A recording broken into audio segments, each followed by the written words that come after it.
அதை அடுத்த 24 மணித்தியாலங்களில் வானிலையில் ஏற்படக்கூடிய மாற்றங்கள் தொடர்பாக நாங்கள் ஆராயலாம். உங்களுக்கு தெரியும், இன்றும் பல பகுதிகளில் அதாவது ஒரு சில நிமிடங்கள் மழை பெய்கிறது, அடுத்த சில நிமிடங்களில் வெயில், இவ்வாறு மாற்றங்கள் இன்றைய தினம் இடம்பெற்றது. எனவே அடுத்து வரும் நாட்களில் ஜெஃப்ரி, நிச்சயமாக குறிப்பாக பல பகுதிகளில் 100 மில்லிமீட்டர் வரையிலான பலத்த மழை வீழ்ச்சி பதிவாகலாம் எனவும் எதிர்வு கூறப்பட்டிருக்கிறது. இது தொடர்பான விரிவான தகவல்களை நாம் மக்களுக்கு வழங்குவதற்கு தயாராக இருக்கின்றோம். விரிவான தகவல்களோடு மூடு இணைந்திருக்கின்றார் ஹார்தி ஜெகச்சந்திரன்.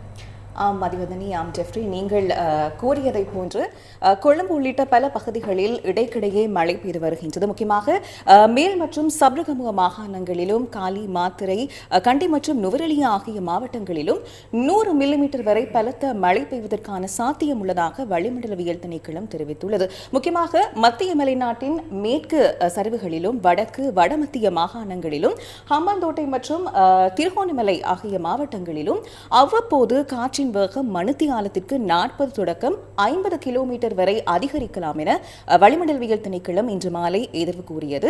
அதேபோன்று ஏனைய பகுதிகளிலும் காற்றின் வேகம் மணித்தியாலத்திற்கு 30 தொடக்கம் 40 கிலோமீட்டர் வரை அதிகரிக்கலாம் எனவும் திணைக்களம் தெரிவித்துள்ளது.